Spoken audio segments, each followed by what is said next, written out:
Now, it's time for another Dice Tower review with the Game Boy Geek. Hello my friends, it's the Game Boy Geek here.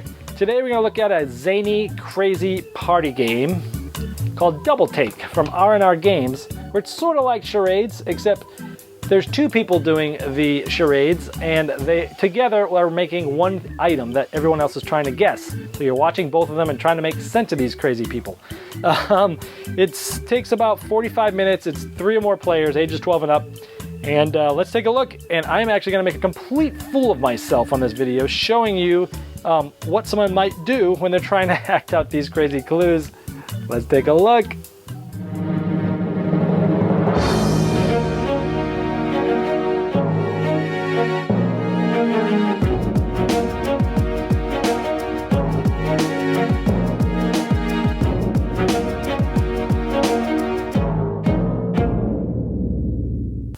In Double Take, somebody is going to be the star and they get to pick a co-star, and them together are going to try to get the rest of the audience to guess these things. And they will announce to everybody the category is Chinese food, and each person, the star and the co-star, gets to decide which side they're going to do. Now this might look backwards. It might say cookie, fortune, fry, stir instead of fortune, cookie, stir, fry. But this is supposed to be held facing the audience. So the person on the right is going to say, do the fortune, the person on the left is going to do cookie, and then when they're looking at it, it will go left to right and it will make sort of some sense. They'll act these out. They'll do it in any order. If they get stopped, they can say skip and go to the next one. For every one that they get right, each of the actors is going to get a point, and the person that guessed it is going to get a point. And once the 90-second timer is over, that's the end of the round, and the person to the left of the current star is the new star, and they will pick a co-star. Let's see how this works. Let's see if you can guess some of these. Okay, the category is what's for lunch?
And so this was the card we were working on, and again, for each one right, we would have each gotten 1, and the person who guessed it would have gotten 1.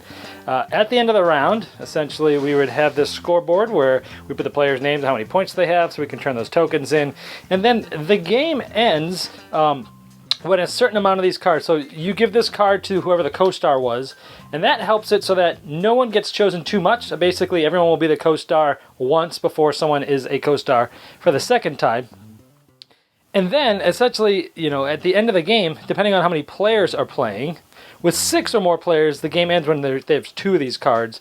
Otherwise, it's with 3 cards there. Now, you can change the length if you want, but that's how it's played. And the one who has the most points at the end is the winner. All right, well, there's Double Take. As crazy as this game is, and as silly of a party game as it seems, I'm actually still going to keep it in my collection because it is fun. Everyone knows of charades, and this pretty much has replaced charades for me because it's more fun to watch 2 people up there try to work together to get you to say something. And it's fun when you can, one of them, but you can't figure out the other one. And it's just fun to watch this happening. So I thought this was an enjoyable game. The scoring aspect and going around, I think maybe it might go a little too long if every person is the co-star either 2 or 3 times. There's a lot of rounds there. But like with most party games, those are the types of games that I'm completely fine with house ruling those. Most of the time I end up house ruling them anyway. You just play, hey, let's play this party game. Let's play 1 round and see if you like it. If so, we'll play another round. And that's usually how it goes. I usually almost always pick another round with this game because it's fun, it's zany, You're going to be laughing. You're probably going to create some experiences that you'll remember for maybe from family times, the whole time for a long time. So it's an enjoyable thing. If you like party games and you like these zany type of things, this is definitely a good one. Double take. Thanks so much for watching the Dice Tower videos. Find more great videos and reviews, as well as our top-rated audio podcast at Dicetower.com. You can also find other great shows at DicetowerNetwork.com. I'm Eric Summerer, and you've been watching The Dice Tower. The Dice Tower is sponsored by Cool Stuff Inc., where you can find great games for great prices. Cool stuff in stock. Check them out at CoolStuffInc.com.